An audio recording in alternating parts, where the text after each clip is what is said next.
사랑하는 성도 여러분, 여러분들은 예수님 믿으십니까? 진짜 믿으세요? 확실히 믿으십니까? 그렇다면 여러분 예수 믿으면서 죄 안 짓고 살아가고 계세요? 왜 대답을 못 하십니까? 우리가 예수 믿으면서 죄를 안 짓고 살아가면 얼마나 좋겠습니까마는 우리는 예수 믿으면서도 여전히 죄를 짓고 있습니다. 우리는 이 죄에서 자유롭지 못하다는 것입니다. 그렇다면 우리는 왜 예수님을 믿으면서 여전히 죄를 지을까요? 이런 의문점이 생기지 않습니까? 우리가 예수 믿으면 이제 죄를 안 지을 것 같은데 왜 예수 믿으면서도 여전히 죄를 지을까요? 우리가 짓는 죄 중에 가장 심각한 죄는 그렇다면 어떤 죄일까요? 우리가 뭐 한 가지 죄만 짓지 않잖아요. 많은 죄들을 짓습니다. 우리가 짓는 많은 죄 중에 그러면 가장 심각한 죄는 어떤 죄일까요? 그리고 우리는 이 죄에서 어떻게 자유로울 수 있을까요? 우리는 이 질문을 던져보면서 우리가 어떻게 하면 우리 안에 계속해서 일어나고 있는 이 죄의 문제를 바라보고 이 죄에서 자유로울 수 있을까? 이것을 우리가 오늘 본문 말씀을 함께 묵상하면서 찾아가 보도록 하겠습니다. 우리가 계속해서 살피는 것처럼 하나님은 이스라엘 백성들을 선택하셨고 그들을 구원하셔서 하나님의 백성 삼으셨습니다. 이스라엘 백성들은 이제 광야에서 생활하기 전에 이미 430년이라는 시간 동안 애굽에서 생활을 했어요. 종노릇을 했습니다. 이스라엘 백성들을 하나님께서는 출애굽시키시죠. 10번째 재앙을 통해서 그 재앙이 이스라엘 백성들에게 미치지 않도록 하나님께서 은혜를 주셨고 이제 무사히 이스라엘 백성들은 출애굽을 하게 됩니다. 이스라엘의 출애굽을 허용했던 바로 그 마음이 또 금방 바뀌죠. 그래서 군대를 보내서 이스라엘 백성들을 추적하게 됩니다. 이스라엘 백성들을 추적해오는 바로 군대, 뒤에는 바로 군대가 따라오고 있습니다. 그런데 또 문제는 뭐냐면 설상가상으로 그들 앞에는 홍해가 놓여 있는 거예요. 이제 이스라엘 백성들에게는 뒤로는 애굽 군대, 앞으로는 홍해 바다가 있었기 때문에 지금 현재는 사면초가의 위기에 놓이게 된 것입니다. 이런 이스라엘 백성들에게 하나님은 구원을 베푸시죠. 하나님의 놀라운 이적을 베풀어 주십니다. 이 홍해에서 이스라엘 백성들은 하나님의 세계를 경험하게 됩니다. 우리가 오늘 읽었던 21절, 22절 말씀 같이 한 목소리로 읽겠습니다. 모세가 바다 위로 손을 내밀매 여호와께서 큰 동풍이 밤새도록 바닷물을 물러가게 하시니 물이 갈라서 바다가 마른 땅이 된지라. 이스라엘 자손이 바다 가운데를 육지로 걸어가고 물은 그들의 좌우에 벽이 되니. 여러분, 우리는 이것을 모세의 기적이라고 하지 않습니까? 우리나라 관광지를 가보면 이 모세의 기적이라고 표현되어지는 이 바다가 갈라지는 모습이 있어요. 저희 고향에도 이런 곳이 있습니다. 그래서 모세의 기적이라고 하는데 우리가 흔히 우리나라 지역에서 보는 이 모세의 기적과 이 홍해의 기적, 이것과는 비교할 수 없을 일들이 이미 이 홍해에서 일어난 거예요. 단순히 물이 갈라지는 정도가 아니라 그 땅이 마르고 그 물이 벽을 형성할 정도로 놀라운 일이 일어난 것입니다. 이스라엘 백성들은 이제 이 바다가 육지가 된 것을 건너가게 되는 거예요. 여러분, 바다는요, 물이 없을 때 더 이상 우리에게 두려움을 주지 않습니다. 이 물이 주는 엄청난 공포가 있는데 바다에 물이 없다라는 것은 전혀 두려움을 주지 않는다라는 거예요. 지금 그 일이 이스라엘 백성들 앞에 일어난 것입니다.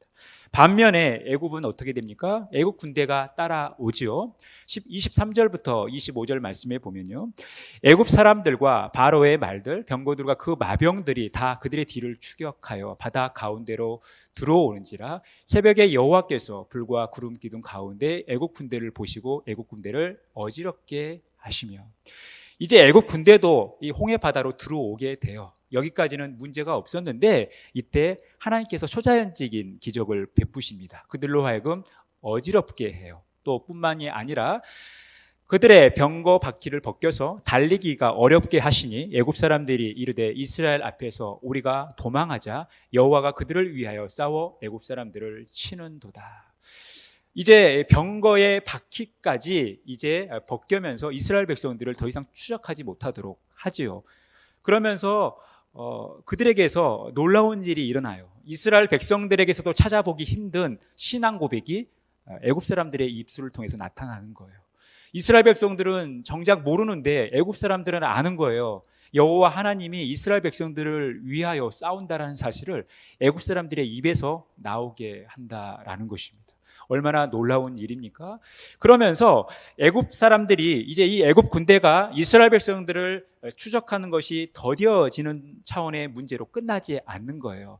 더 놀라운 일을 하나님이 행하십니다.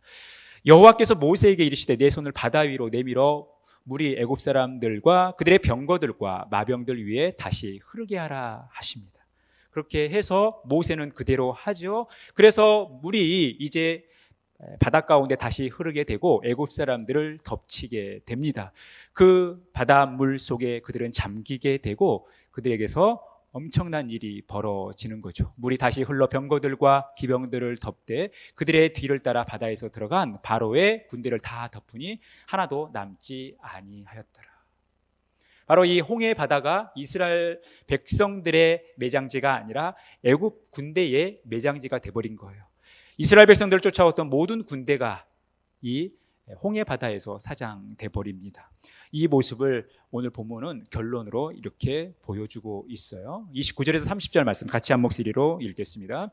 그러나 이스라엘 자손은 바다 가운데를 육지로 행하였고 물이 좌우의 벽이 되었더라. 그날에 여호와께서 이같이 이스라엘을 애굽 사람의 손에서 구원하시매 이스라엘이 바닷가에서 애굽 사람들이 죽어 있는 것을 보았더라.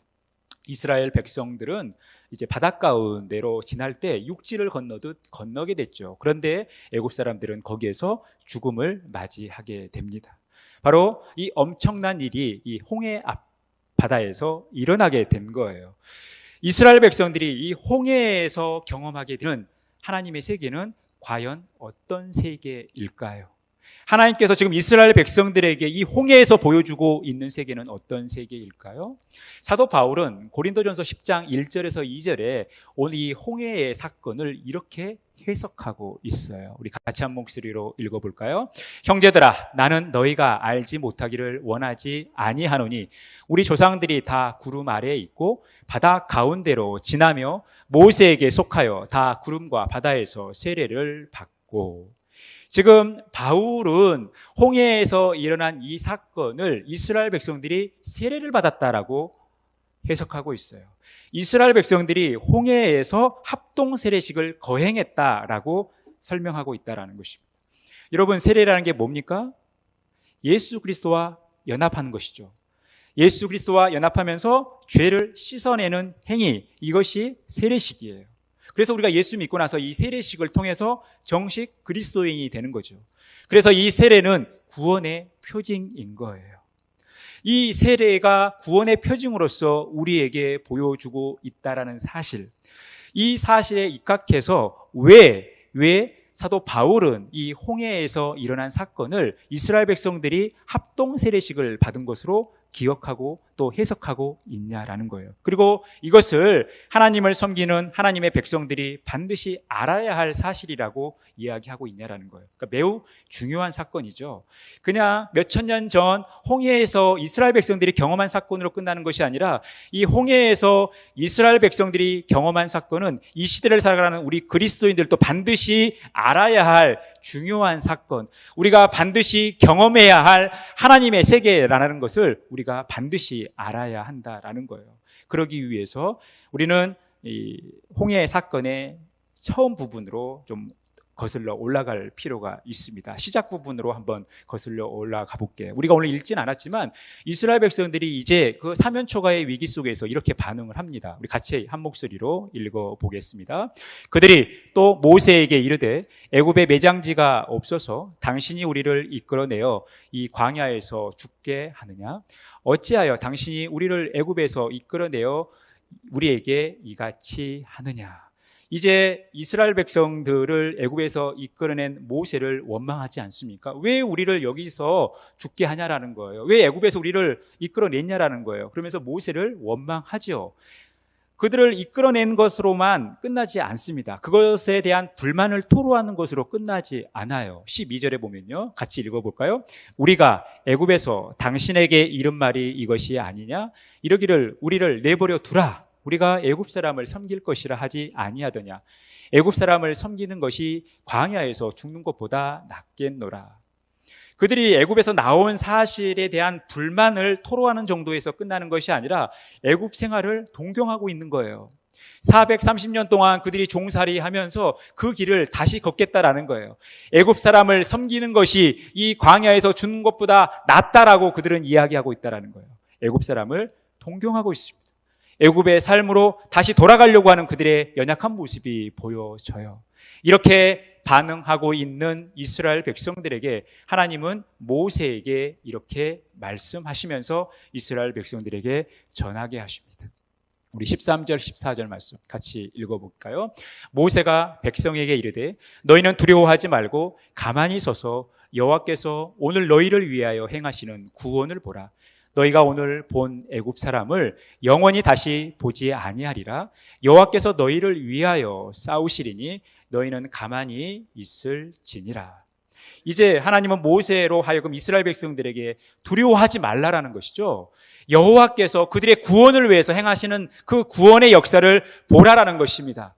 하나님께서 그들을 위하여 친히 싸우신다라는 거예요. 가만히 있으라는 것입니다. 하나님께서 그들에게 구원을 베푸신다라는 거죠. 그러면 이스라엘 백성들을 이 홍해에서 구원하시는 그 행위가 어떻게 나타나는 거예요? 이스라엘 백성들로 하여금 이 홍해를 무사히 건너가게 하시는 거죠. 이게 하나님의 첫 번째 구원 행위입니다. 또 하나의 하나님의 구원 행위는 뭐냐면 이 홍해에서 애굽 군대를 전멸시키는 거예요. 그래서 하나님께서 이스라엘 백성들을 위해서 행하시는 일들을 이스라엘 백성들로 하여금 가만히 있어서 보게 하신다라는 거예요. 그런데 하나님은 이 일을 하십니까? 안 하십니까? 그대로 하시죠. 우리가 오늘 21절부터 살펴본 것처럼 하나님은 이스라엘 백성들에게 구원을 베푸시는 거예요.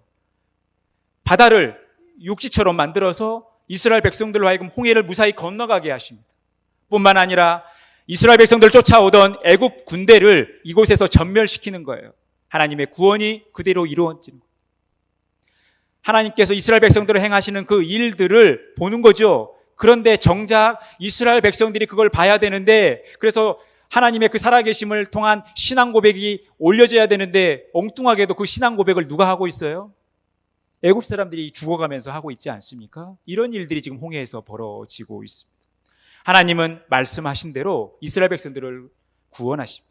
그런데 우리가 오늘 좀 초점을 맞출 것은 이스라엘 백성들이 홍해를 무사히 건너가는 것보다도 애굽이 그곳에서 전멸당하는, 애굽의 군대가 거기에서 다 사장되는 이 일에 초점을 맞추고 싶은 거예요. 하나님은 홍해에서 그 문제를 해결하셨습니다. 이제 이스라엘 백성들은 애굽에 갈 필요가 없죠. 애굽 사람을 만날 일이 없습니다. 하나님께서 다 정리해 주셨어요. 이제 이스라엘과 애굽은 상관이 없어진 거예요. 이제 이 모든 문제가 해결이 되어졌습니다. 그런데 조금 시간이 지나면 애굽이 다시 살아나는 거예요. 여러분 출애굽기 16장 3절 말씀 같이 한 목소리 읽어보겠습니다. 우리가 애굽 땅에서 고기 가마 곁에 앉아있던 때와 떡을 배불리 먹던 때에 여호와의 손에 죽었더라면 좋았을 것을 너희가 이 광야로 우리를 인도해 내어 이 온 회중이 줄여 죽게 하는도다. 하나님은 반드시 분명히 이 홍해에서 애굽을 정리해 주셨어요. 애굽이 이스라엘 백성들 가운데 죽은 거죠. 떨어져 나간 거예요. 그런데 그들이 배가 고프고 고기가 먹고 싶으니까 애굽이 다시 살아난 거예요. 엄밀하게 따지면 이스라엘 백성들이 애굽을 다시 살려낸 거예요. 그래서 그들은 모세와 아론을 원망하면서 애굽에서의 삶을 동경하는 것입니다. 애굽을 다시 살려내고 있어요. 여기에서 끝나지 않습니다. 민수기 14장 2절에서 4절 말씀 같이 읽겠습니다. 우리가 애굽 땅에서 죽었거나 이 광야에서 죽었으면 좋았을 것을 어찌하여 여호와가 우리를 그 땅으로 인도하여 칼에 쓰러지게 하려 하는가? 우리 처자가 사로잡히리니 애굽으로 돌아가는 것이 낫지 아니하랴. 이에 서로 말하되 우리가 한 지휘관을 세우고 애굽으로 돌아가자 하매. 하나님은 이스라엘 백성들을 위해서 홍해에서 애굽을 정리해 주셨지만 그들이 이제 가나안 입성을 앞두고 며칠만 지나면 가나안 땅에 들어갈 수 있는데 이 가나안 땅을 정복해가는 과정 속에서 전쟁에 대한 두려움이 그들에게 찾아오니까 이 전쟁에 대한 두려움 때문에 그들이 다시 애굽을 살려내고 있어요. 그들 가운데 애굽이 살아나고 있다는 것입니다. 그들이 원하지 않는 상황이 그들 앞에 놓일 때 그들은 애굽을 다시 살려낸 거예요. 민수기 20장 5절 우리 마지막으로 한번 읽어볼까요? 너희가 어찌하여 우리를 애굽에서 나오게 하여 이 나쁜 곳으로 인도하였느냐? 이곳에는 파종할 곳이 없고 무화과도 없고 포도도 없고 석류도 없고 마실 물도 없도다. 그들 앞에 무화과가 보이지 않으니까, 그들 앞에 포도가 보이지 않으니까, 그들 앞에 석류가 보이지 않으니까, 그들 앞에 마실 물이 보이지 않으니까 무엇이 다시 살아나고 있어요? 애굽이 다시 살아나고 있어요. 그들이 애굽을 다시 살려내는 능력을 발휘하고 있다라는 것입니다. 이것이 이스라엘 백성들의 일정한 삶의 패턴이었습니다. 광야 생활 가운데 그들이 반복적으로 습관적으로 일어나는 일이 애굽을 다시 살려내는 일이었어요. 애굽을 다시 부활시키는 일이었어요. 하나님께서 홍해에서 애굽을 정리해 주셨는데, 그들을 진멸시켜 주셨는데, 이제 애굽과 상관없는 삶을 살도록 그들을 구원해 내셨는데, 그들은 다시 그들이 원하지 않는 상황이 그들 앞에 놓였을 때, 그들에게 불평 불만이 쌓일 때 애굽을 다시 살려내는 능력을 발휘하고 있다라는 것입니다. 여러분, 이것이 이스라엘 백성들의 광야의 모습이라는 거예요. 여러분, 왜 이들에게 이런 일이 생기고 있냐라는 거예요. 하나님께서 정리해 주신 것을 왜 다시 끌어들이고 있냐라는 것입니다. 여러분, 요즘에 가스라이팅이라는 말 여러분 들어보셨습니까? TV를 보시면 아마 이 용어들이 많이 등장할 거예요. 왜냐하면 이 가정 안에서 많은 사건, 사고들, 또 이 지인 관계 속에서 일어나는 많은 사건, 사고들 속에서 이 가스라이팅이라는 말이 회자되기 때문에 그렇습니다. 이 가스라이팅이라는 말은 무슨 말이냐면 상황을 이 거짓으로 조작해 상대방이 스스로를 의심하게 만들어 판단력을 잃게 하는 정서적 학대 행위, 이것을 가스라이팅이라고 해요. 이 정서적 학대 행위는 뭐냐면 심리를 통치하는 거죠. 심리를 통제하는 거예요. 자꾸 거짓말을 해요. 그리고 상황을 조작해요. 그래서 자기가 아무것도 할 수 없고 자기 자신을 부정하게 만듭니다. 그러면 그것으로 끝나면 다행인데 자신을 가해하는 사람을 의존하게 만들어요. 그러면서 그런 모순적인 행위를 하는 것입니다. 그래서 우리가 어떤 사람들을 볼 때 왜 저렇게 당하고도 저렇게 살까 이해할 수 없는 행동들을 보게 돼요. 왜냐하면 가스라이팅을 당했기 때문에 그래요. 자기를 부정하면서 자신을 불신하면서 가해자를 신뢰하고 가해자를 의존하는 이런 모순적인 행위가 나타나는 거예요. 여러분, 이스라엘 백성과 이 애굽과의 관계가 마찬가지입니다. 여러분, 출애굽기 2장에 보면 이제 이스라엘 백성들이 애굽에서 종살이를 하면서 그 노역으로 인해서 얼마나 고통스러워합니까? 그래서 너무나 힘들고 고통스럽기 때문에 하나님께 호소하는 거예요. 하나님께 기도하는 거예요. 그런데 하나님께서는 그 고통 소리를 들으시죠. 그러면서 아브라함, 이삭, 야곱과 하셨던 그 언약의 약속을 기억하시면서 이스라엘 백성들을 돌보시고요. 그리고 이스라엘 백성들을 출애굽시키시는 거예요. 그러니까 이스라엘 백성들에게 있어서 애굽은 어떤 곳입니까? 벗어나야 할 곳이죠. 떨어져 나가야 할 곳이에요. 애굽은 그들에게 있어서 죄의 근원이에요. 이스라엘 백성들이 430년 동안 살아가면서 애굽의 풍습에 젖어서 애굽이 섬기는 신들을 섬기게 되고 애굽의 잘못된 문화, 양식을 따라 살아가게 된 거예요. 하나님은 하나님의 백성으로서 이스라엘 백성들을 이끌어 내시면서 애굽과의 결별을 선언하신 거예요. 그리고 그것을 정리해 주신 게 뭡니까? 10번째 재앙이자 홍해에서 오늘 일어난 사건이라는 거예요. 그런데 사실 이 이스라엘 백성들은 애굽에서 고통을 당하면서 가스라이팅을 당한 거예요. 애굽에서 그들이 고통스럽지만 애굽을 의존하게 만들어버린 거예요. 그러니까 광야 생활 가운데서도 틈만 나면 애굽으로 돌아가겠다고, 애굽에서의 생활이 좋다라고 이야기하는 거 아닙니까? 그렇게 그들이 그런 삶을 살았던 것입니다. 여러분, 왜 이스라엘 백성들이 그렇게 될 수밖에 없었냐라는 거예요.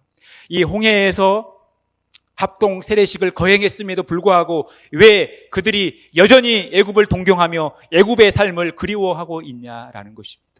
로마서 6장 3절에서 4절 말씀해 보면 무릇 그리스도 예수와 합하여 세례를 받은 우리는 그의 죽으심과 합하여 세례를 받은 줄을 알지 못하느냐. 그러므로 우리가 그의 죽으심과 합하여 세례를 받음으로 그와 함께 장사되었나니 이는 아버지의 영광으로 말미암아 그리스도를 죽은 자 가운데서 살리심과 같이 우리로 또한 새 생명 가운데서 행하게 하려 함이라. 여러분, 이게 무슨 말입니까? 우리가 예수 믿고 세례식을 할 때, 우리가 세례를 받을 때 우리는 예수 그리스도의 십자가와 함께 우리 자신이 죽은 것과 마찬가지라는 거예요.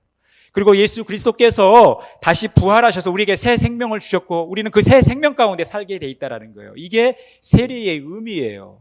엄밀하게 따지면 이 세례는 어떤 세례예요? 성령 세례라는 거예요. 물 세례가 우리의 어떤 의식을 보여준다면 그 세례 안에 무엇을 담아야 하냐면 성령 세례를 담아야 된다는 겁니다. 성령 세례가 뭡니까? 성령의 통치와 다스림을 받는 거예요. 성령께서 결정하시는 대로 행동하는 거예요. 이제 내 마음대로, 내 결정대로, 내가 원하는 대로 사는 것이 아니라 철저히 성령의 인도하심을 따라 살아가는 것. 여러분, 이것이 우리가 예수 믿고 나서 6개월이 지나고 나서 세례식을 행할 때 반드시 받아야 할 성령 세례라는 것입니다. 우리의 옛사람을 죽이고 이제 새로운 사람으로 태어나는 거예요. 여러분, 이스라엘 백성들 가운데 홍해에서 세례식이 이루어졌습니다. 합동 세례식이 이루어졌어요. 그들이 이제 그들의 죄의 근원이라고 할 수 있는 애굽을 하나님이 정리해 주셨어요. 그런데 왜 여전히 그들은 애굽을 그리워하고 애굽에서의 삶을 동경하고 있냐라는 거예요. 그것은 홍해에서 합동 세례식을 했지만 이 이스라엘 백성들은 그곳에서 물 세례만 받았지 성령 세례에 참여하지 못한 거예요. 성령 세례에 참여하지 못했기 때문에 여전히 그들은 그들의 죄의 근원을 끊어내지 못했던 것입니다. 애굽을 동경하고 자꾸 애굽으로 돌아가려고 했던 거예요. 그렇다면 우리가 어떻게 성령 세례에 참여할 수 있겠습니까? 이어지는 로마서 6장 6절에서 7절 말씀이에요. 우리 같이 한 목소리 읽겠습니다. 우리가 알거니와 우리의 옛 사람이 예수와 함께 십자가에 못 박힌 것은 죄의 몸이 죽어 다시는 우리가 죄에게 종노릇하지 아니하려 함이니 이는 죽은 자가 죄에서 벗어나 의롭다 하심을 얻었음이라. 여러분, 애굽의 군대가 이스라엘을 쫓아왔습니다. 그러니까 정상적인 상황에서는 이제 더 이상 애굽 군대는 이후에 이스라엘 백성들을 쫓아올 수 없어요. 그래서 하나님께서 홍해로 이스라엘 백성들을 인도하신 거죠. 그리고 나서 그 쫓아왔던 애굽 군대를 완전히 그곳에서 사장을 시키는 거예요. 그래서 하나님은 이스라엘 백성들에게 그들의 그 죄의 근원, 그들의 옛 풍습, 옛 습관들을 다 홍해에서 죽인 거예요. 사실 하나님은 이 홍해에서 이스라엘 백성들을 위해서 합동 성령 세례식을 행한 거예요. 그런데 그들에게서 아직 옛사람을 죽이지 못한, 애국과 완전히 결별하지 못한 그런 자아가 살아있기 때문에, 그들의 자아가 살아있기 때문에, 그들의 자아를 주님 앞에서 죽이지 않았기 때문에 계속해서 그 죄된 삶을 동경하는 겁니다. 여러분, 우리가 죽어야, 내가 죽어야 주님이 사는 거예요. 내가 죽어야 주님의 일하심을 보는 거예요. 내가 죽어야 주님의 구원을 우리가 경험할 수 있는 것입니다. 이스라엘 백성들은 그들의 자아를 죽이지 못했기 때문에 자꾸 옛날의 삶을 동경했던 것입니다. 그렇다면 우리가 우리의 자아를 죽이기 위해서 어떻게 해야 하느냐? 다시 우리 13절, 14절로 돌아가서 우리 같이 한 목소리로 읽어보겠습니다. 모세가 백성에게 이르되 너희는 두려워하지 말고 가만히 서서 여호와께서 오늘 너희를 위하여 행하시는 구원을 보라. 너희가 오늘 본 애굽 사람을 영원히 다시 보지 아니하리라. 여호와께서 너희를 위하여 싸우시리니 너희는 가만히 있을지니라. 이 13절에서 14절 말씀을 한마디로 표현하면 뭡니까? 하나님을 신뢰하라는 거예요. 하나님을 신뢰할 때 두려움이 사라지는 거예요. 하나님을 신뢰할 때 우리를 위하여 행하시는 하나님의 구원을 볼 수 있다라는 것입니다. 우리가 하나님을 신뢰할 때 우리가 애쓰지 않아도 가만히 있어도 하나님께서 이끄시는 대로 갈 수 있다라는 거예요. 이스라엘 백성들은 하나님을 신뢰하지 못했던 거예요. 하나님을 신뢰하지 못하니까 조금 불편한 일이 벌어지면, 조금 자기들이 원하지 않는 일들이 생기면 여전히 지도자들을 불평하고 원망하고 하나님을 원망하면서 애굽의 삶을 그리워하는 모습을 보여주는 거예요. 하나님을 신뢰해야 된다라는 거예요. 하나님을 신뢰한다라는 것은 항상 내 자신을 죽이는 것, 자기를 부정하고 자아를 죽이면서 하나님의 뜻에 맞춰가는 삶이 동반되어지는 것입니다. 우리가 이제 하나님의 백성으로서 이 바른 정체성을 가지고 살아가기 위해서, 우리가 온전히 하나님을 잘 섬기는 백성들이 되기 위해서 우리에게 필요한 것은 내 자아를 죽이고 하나님을 신뢰하는 삶을 살아가는 것입니다. 이스라엘 백성들이 그 10번째 재앙이 내려질 때 하나님의 구원을 보았음에도 불구하고, 홍해에서 하나님의 전적인 은혜로 그들의 구원을 보았음에도 불구하고 그들의 자아가 죽지 않으니까 목이 마르거나 배가 고플 때, 또 자신들이 원하는 길이 아니었을 때 그들은 여전히 하나님 앞에 범죄하는 모습을 보게 되는 것입니다. 사랑하는 성도 여러분, 우리가 우리 자신을 죽이자라는 거예요. 내 자아를 죽이자라는 거예요. 내가 하고 싶은 일들, 내가 원하는 일들, 내 계획들, 내 능력도 있지만 이것을 철저히 하나님 앞에 내려놓고 하나님을 신뢰하자라는 것입니다. 우리 앞에는 우리가 원치 않은 일들이 늘 우리에게 다가오는 거예요. 항상 우리가 바라고 원하는 일만 있으면 얼마나 좋겠습니까? 항상 기분 좋은 일만 있으면 얼마나 좋겠습니까? 항상 우리의 일들이 원대로 잘 되면 얼마나 좋겠습니까? 하지만 안타깝게도 그렇지 않는 일들이 우리에게 많이 생기는 거예요. 그럴 때마다 우리가 흔들리지 않고 하나님을 신뢰하셨으면 좋겠습니다. 130년 전 이 땅에 그리스도의 복음을 들고 오셨던 선교사님들이 바로 자신을 죽였어요. 여러분, 지금 뭐 이렇게 배라도 있고 비행기라도 있으니까 여러분 이곳에 오는 게 쉽겠지만 그때 당시에는 작은 배를 타고 태평양을 건너 오셨던 거예요. 엄청난 폭풍과 싸워가면서 그리스도의 복음을 이 조선 땅, 아무런 희망이 보이지 않는 이 조선 땅에 심기 위해 자신을 버리고 이 땅에 오셨고, 이 조선 땅에서 복음을 열심히 증거하고 이 조선 사람들을 사랑하면서 선교적 삶을 살았던 거예요. 그러면서 이 조선에서 있었던 풍토병에 죽어가면서까지 우리 조선을 위해서 헌신하셨던 것이 우리 선교사님들의 삶입니다. 우리가 이제 그분들로부터 이 사랑의 빚을 졌기 때문에, 이 복음의 빚을 졌기 때문에 이 땅 대한민국의 한국 교회들이 세계에서 두 번째로 많은 선교사를 파송하는 거 아닙니까? 우리가 이 복음의 빚진 자로서, 이 사랑의 빚진 자로서 우리가 현장에 나가지는 못하지만 그분들을 위하여 기도하고 또 후원하는 일로 함께 선교사의 삶을 살아가야 되지 않겠습니까? 그분들이 자신을 죽였기 때문에 그렇게 하실 수 있었던 거예요. 우리도 우리가 쓰고 싶은 돈 얼마나 많습니까? 우리를 위해서 해야 할 시간들이 얼마나 많습니까? 하지만 우리가 이것들을 줄여나가고 또 죽여가면서 우리가 선교를 위해 헌신하자라는 것입니다. 우리가 철저히 하나님을 신뢰하면서 하나님만 바라보면서 날마다 믿음으로 승리하며 하나님께서 그 옛날 홍해에서 행해 주신 성령 세례에 우리가 참여하면서 늘 주님과 동행하는 그런 복된 삶 살아가시기를 간절히 축원합니다.